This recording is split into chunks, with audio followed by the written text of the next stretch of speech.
Good morning, good afternoon, good evening, wherever you guys are at. Hope you're having a fantastic day. It's SoulSaint here, and I wanted to talk about a particular piece of content that maybe some players are having some difficulty with, and to give you guys context, I was my clan recently started imposing a minimum CVC point contribution requirement, and a lot of that stemmed a lot of conversation about like, well, I'm having difficulty being able to hit certain numbers, and I started talking and describing in different ways that you can kind of contribute towards clan points, and they're like, I didn't know about any of this. So I thought this would be like a great baseline or a great reference point of ways that you can kind of learn about how to get your point acquisitions and different ways to do it and how to prepare for it. So let's start with preparation. Preparation should start the day after CVC ends. So from the beginning of like off time, or what I consider downtime, you have like 2 weeks in between, right? So every other week you have a CVC, and then every month at the very least you get one personal rewards and then one non-personal rewards, right, throughout the month, right? So a lot of times you'll see the personal reward related ones are a lot more aggressive, people are a lot more active, and you start seeing a lot more points get contributed towards those CVCs, right? Whereas the non-personals are a little bit more relaxed, they're a little bit less demanding in terms of points, but can still be challenging depending on whatever you're going against, right? In particular, the way that I'm going to do this is I'm going to tell you this much.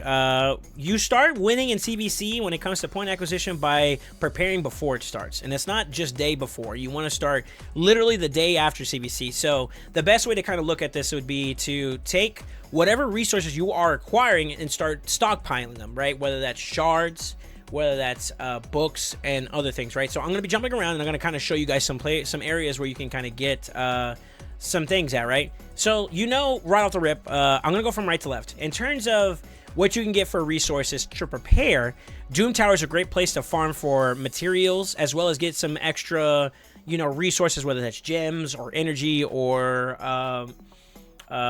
books, the whole 9 yards. So a bunch of different resources you can get yourself on, but in particular I'm gonna talk about materials. Materials are probably like a really good way to prepare for the fusion, because acquiring gear or crafting gear gives you some form of points. In particular, as you progress through Doom Tower, whether that's normal or hard, you'll also be able to get exposed to like secret rooms, which will help you get fragments towards champions. So acquiring champions, and then on top of that, acquiring new champions for the first time are great ways for you to be able to generate points, right? So if you are in the habit of using your shards for CVC, I don't normally recommend it, but if you do so happen to do so, that's one way you could do it. Same thing with fusions and fragment champions. Developing champions for fusions, acquiring these champions will give you points, and if you are acquiring them for the first time, that's also an extra set of points too. And of course, the higher the quality in terms of like the rarity of the champion, the more points you get on top of that, right? But going back to Doom Tower, being able to craft pieces in your forge are super substantial, right? One of the best PvP sets, one of the best damage dealing sets, particularly for PvP, is lethal right now in the Dark Fate rotation, and everybody's farming it. Even myself, I'm grinding it as much as I can. Saving those pieces up, like right now I don't have anything to craft, but what I would do is I would save those pieces up to utilize during CVC. So when you're in the fight of CVC, like clan versus clan, you can start crafting those pieces in bulk, which will net you a lot of points, right? So stockpiling those resources as you acquire them, instead of just pulling the trigger. Like right now, I should probably hold off on like pulling the trigger on crafting any more lethal pieces, right? And start stockpiling that, so when we get to CVC, I can just do a dump of crafting, and that's just an easy accessible points, right? So stockpiling resources is super important, and the sooner you do it, the better, right? And that's what I mean by preparing for it, right? But in tandem with that, that goes across the board for everywhere. Clan boss, acquiring your shards and your books. In particular, books is like a big place where I make a lot of my points at. Just saving those and then using them only during CVC is probably a really good place where you can get some value in your point allocation, right? Another thing I want to express too is that in Hydra as well as Demon Lord, you do get points for acquiring chests. So the day before, when it comes to doing your clan boss runs, having that done like on Monday going into Tuesday, so Mondays or the days before, right before CVC starts on Tuesday, having as many of these clan bosses down, getting top chests across like multiple different difficulties is much more substantial than just doing maybe your Ultra Nightmare, right? So I would make an effort during on Monday nights, that Monday reset going into Tuesday, try to have Brutal, Nightmare, Ultra Nightmare down at a minimum. Maybe you try to dip into Hard, Normal if I have extra keys, and have those chests completed so that when day one of CVC starts and you get that reset, so where you can go acquire, you get some extra points that way. And that adds up. It really does. Every little bit of points add up. Then the following day would be Wednesday, which would be day 2 of CVC. More often than not, that's when you see the reset of Hydra, right? As of this recording right now, it's Monday for me, so we got another day and then 12 hours. So that means that that's Tuesday, and then Wednesday would be the extra 12 hours, right? So having Hydra completed before the reset, before its reset going into Wednesday, would be another area we can get some. So getting top chest in Normal, Hard, Brutal, etc. You know, you only have 3 keys, so you can only do 3 difficulties. So the higher the difficulty, the better. But you know, having those completed are super important, right? And the same thing going into day 2 with your next rotation of Demon Lord. You know, having those complete as much as you can too as well. So those 2 days for Demon Lord and that 1 day for Hydra, those points will add up. That's a couple thousand right there, right off the rip that you're looking at, right? So resources from Doom Tower, materials, the whole 9 yards, clan bosses, you know, chest allocation, and as well as utilizing resources, stockpiling those. And then Arena. Arena is going to be in the next big one. This is probably one of the more underrated areas. Particularly, I'm going to start from right to left here. Tag Team Arena. Tag Team Arena is like a really good place to get one per win, right? You get like roughly 10 to start off with at a given reset. What I would do is I would save going into the CVC starting period, burn your 10, so save your 10 there, and maybe the reset going in there, and then after that I would push into, you know, using all of them on day 1, so like the 20 you get, so you get like a refill as well as you know, your daily 10, so use those 20 during CVC. That's a bunch of points there. Then you have reset in day 1, which means that you get another 10, another 20, you do those again, so that's like 40 or so amount of runs that you would do in Tag Team Arena, leading you towards getting as many points as you can in day 1, right? Then from there, Live Arena has no point allocation, no value whatsoever in terms of CVC.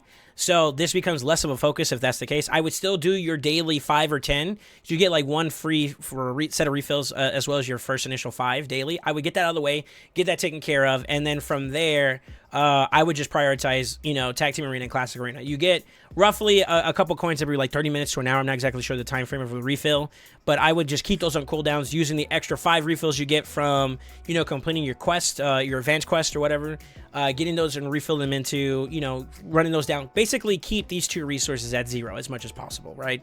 And those will give you a couple extra 1,000 points as well. To be honest, in particular, CVC, as you get higher in your placements, you know, your tiers, you net more resources or more point allocation per win. So the value goes up as you climb too as well. From there is going to be Faction Wars. Faction Wars is going to be the next biggest place. Believe it or not, completing and utilizing all your keys, the higher the difficulty, the better. I want to say on the top end side, you can get north of like 500 to 1,000 per win. So like if you do, you know, if it takes 4 keys per run, and you only have 12 keys or maybe 16 keys if you use all your, you know, advanced quests and all that stuff like that, that's like maybe 4 to 5 runs. That's, you know, roughly maybe 4,000 to 5,000 points, right? And that's times 2, so that's another 8,000 points that you can get on top of that minimum, right? You can get maybe even a little bit more depending on like, you know, how many keys you have, or if you have to drop down with the last 2 to maybe get like a lower difficulty. You're still generating points, you're getting glyphs, you're utilizing your resources, right? So Faction Wars would be another great spot to get like another 10 to 20,000. And before you look at it, just looking at those couple areas alone, you're already looking at like maybe 30,000, 40,000, 50,000 points, and that's before you start looking at energy as a resource, right? And I'm not even gonna go there yet. We're gonna start talking about some other resources. So, you know, we talked about foraging. We talked about utilizing your books. We haven't talked about leveling up your champions. Maybe you've been leveling up food. This is something you do in preparation for it.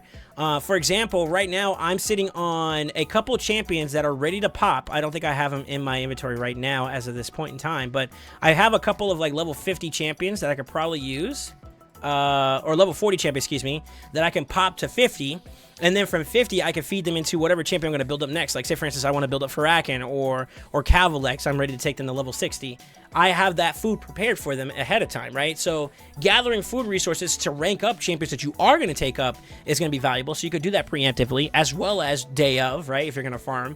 But those are some extra areas that you can get some allocations for, as well as potions. You know, if you have excess energy, you want to keep your energy on cooldown as much as possible because that's passive energy that you're going to regen over time.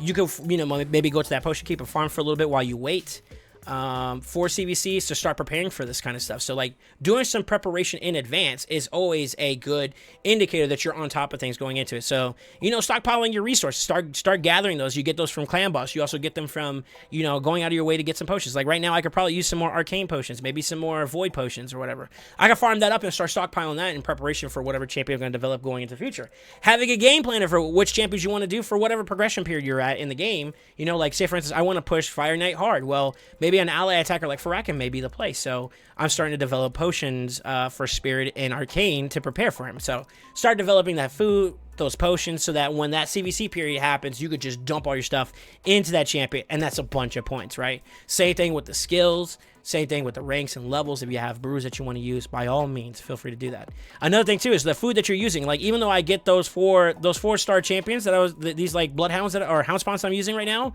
I get them a 5-star before I feed them into the champion that I want to do. Like, if I'm using Farakin again as an example, I can maybe use a couple potions on them when they're ranked up to 5-star. Maybe use like a couple to get them like maybe 12 to 19 levels or whatever. That's extra points. Feed them into the champion that I'm looking to do. Extra points, right? So that's before we even use any energy. Just like leveling up, doing stuff, being active in areas where you get like guaranteed resources to work with are a great indicator, right? The same thing with Guardian, your Guardian ring, you know, having champions in your sparring pit, which you should do to help you generate food for rank ups. That's what I do. I take like 4 or 5 level 40s I give them all like a brew to get to like level 21 and then just let them farm over a week. And it's roughly about a week at level 1 to get, you know, enough levels so that by the next week, they'll be at basically 40 out of 40 ready to go into 50, right? So, you know, keeping that filled up, keeping that active. And then from there, you can start looking at what you have acquired. You know, you started crafting in the forge. You got a couple banger pieces. Like, for example, I'm building into lethal. Well, all right, maybe now's the time to start leveling them up. Maybe we can start, you know, enhancing some gear pieces to maybe get a decent, you know, crit damage set of gloves for one of my defensive nukers. You know, I rolled it recently, and that's what I rolled, right? So you can start enchanting those. Like, maybe I'm sitting on a piece that, okay, maybe I want to get defensive crit rate on this piece, but I haven't enchanted yet. Now would be the time to during CVC, right? Or you have a piece that, like, it's rolled in the way that you're like, all right, I'm happy with this. I'm ready to take it all the way up. Now I can finish it by pushing it up to 16. So, like, leveling those pieces up are also valuable, right? Same thing with glyphing and using other resources like that. You know, this would be a great period to start enchanting your pieces and start upgrading them, bringing them up a little bit more, you know, in that regard too. So those stockpile resources you've been getting from Faction Wars every single day, you can start putting them in there during CVC and you'll net some more points that way too. These point acquisitions, this will be contingent upon how much you stockpiled and how much you prepared and how much you have saved up. But this can go anywhere between 20 to 30,000 to like hundreds of thousands depending on how much you've had prepared, right? That's all stuff you could do before CVC. So that stockpiling aspect of the game is very, very important. Then on execution day, maybe, you know, you took it a little bit easy. You started slowing it down during the off period, you know, that stockpile period that I like to call it. And you start collecting a couple of your daily login potions, right? So like you're not using, you know, those daily login potions that you can claim from the shop, you know, every single day, those little goodie bags or anything that would go into your inventory storage thing right here. Not here, but the storage. You could save those up, and then on day of CBC, you could just run it down. Now, when it comes to the actual content part of like using your energy side of things, there's some factors that I want you guys to be aware of. During CVC, the window's not open right now, but during CVC, if you look at like objectives, which is like the different things you can do in the game, there's some objectives, normally there's like at least 2 that have a 2x on them. So that means that you get double the points for being active in them, whether that's, you know, completing a campaign or doing Minotaur specifically or potions or dungeons, dragons, for example. Like they have the designations for each of the different areas where you can get bonus points at. That's where I would lean a little bit more heavier with my energy that I've been stockpiling in terms of like the storage side of things. Not what's already in pocket. You want to keep that down at a minimum daily, right? Like right now I should probably do something to to maybe, keep it on regen, constantly like gathering over time, because that'd be like wasted resources, right? But during CVC, the potion refills that I've been saving, I would use those a little bit more actively, so that you have like a lot of like action going on during the day of CVC 1 and 2 for that matter, right? Keeping it farming even overnight, for example, if you have the resources, is a great way to stockpile or to get value out of your stockpiled resources, right? All those different little areas will give you some points, right? From right to left, there's a little bit of impact you can get everywhere.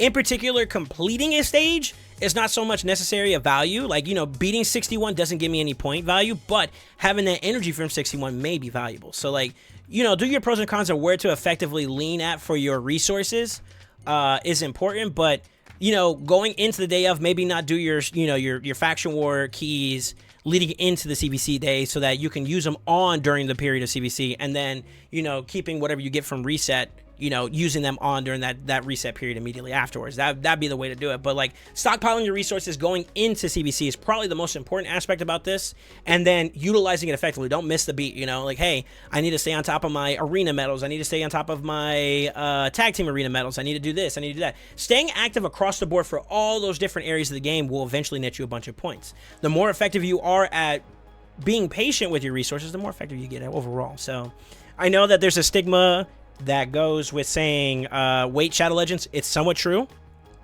but the thing is that, like, the more effective you are at being patient in this game, and the more resource management you have in terms of capability, the better your payoff is going to get.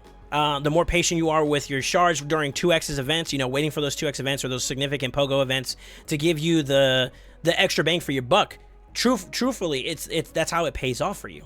Just getting your resources and me cracking a Seeker right now may or may not, provide me as much value as being patient with it further down the road. So I hope that all contributes towards what you got. Another thing I didn't talk about that I think would be very, very valuable, and this is from like the summoning portal side of things, is like fragment champions as well as fusion champions. If they coincide, or like, say for instance, you have enough Justiciars as well as these other champions, and you have enough to maybe crack open a Relic Keeper, building those champions up in preparation for you to fuse to get Relic Keeper is extra points. Same thing with Broadmaul, right? And then if you get enough points, like for example, within the next couple days, literally 3 days, I'm going to get my Drexar. I've been behind, I know. I'm not going to crack him the moment I hit 100 at 100. I'm going to wait for the next CVC, because that's going to give me, I think, roughly 30,000 points. 10,000 for a first-time summon, because I don't have any duplicate Drexars, right? And then summoning a legendary itself, within its sense, is also another extra 20,000. So 30,000 points in general. That's an easy little bit right there, automatically hitting maybe those clan versus clan requirements. So, like I said, stockpiling resources and utilizing, farming in preparation for it, building those stockpile resources, whether that's food, gear, being active, and this is basically a summary of the words. A lot of times when people say that they can't do something, it's either one, they're just not there yet in terms of their account. So like, some people may want to do Tag Team Arena, but they don't have the champions for it. Or some people may want to do, Faction Wars, daily, but they may not have the champions for it. Those are realities that people have to face, and I completely acknowledge that. But in general, if you're at least active throughout every single piece of content that you can do during CVC, or maybe leading into CVC, more often than not, you will see points. So I do think it's more of a, how active have you been? How conscious have you been of your resources, and how prepared are you going into it? Another thing I'll say too as well, like doing your daily grind to stockpile points for your medals from Arena, even on off days, stockpiling these resources. Like right now, I'm actually very, very close to getting 700 gold medals for level 7. I'm not going to pop this right away. One, the need isn't there for me to do it immediately. I'm not desperate for that extra 10 points, right? But I can say this, and utilizing my medals at that point in time during CVC will net me some extra points. So it's basically the same concept that always goes. Stockpile your resources, develop those resources as you need fit, whether that's food or gear or whatever, prepare for it, right? It's all about the preparation side of things. The payoff is during CVC, when you start getting those crazy amounts of points going into CVC, into the CVC days, where it's time to perform, right? That is the best way to kind of prepare yourself. I will say, keep in mind that there's going to be some events or some things that coincide with it, and you may want to pay in mind. Like maybe there's a summon rush that has to do with a particular champion that you really want to get, that's a fragment or a fusion champion during CVC. That may be a great time to dabble into it. You gotta do an assessment of your account and where it's at. And be realistic with your expectations. But the most important thing is that don't have an expectation that you can't hit one thing when you're not performing at all. Like you're not preparing, you're not active in general. The more active you are in the game, the better the payoff, the better the resource allocation, the acquisition for that matter, gets. So, you know, prepare. That's the name of the game. And with that being said, I hope you guys enjoyed this video. If there's any other kind of questions or concerns you guys may have, feel free to ask me in the comments below, or talk to me live while we're on Twitch, twitch.tv/SoulSaint with the 0. We're always active and getting into some shenanigans if you guys want to see what that's got going on. But always remember, man, stay ascended.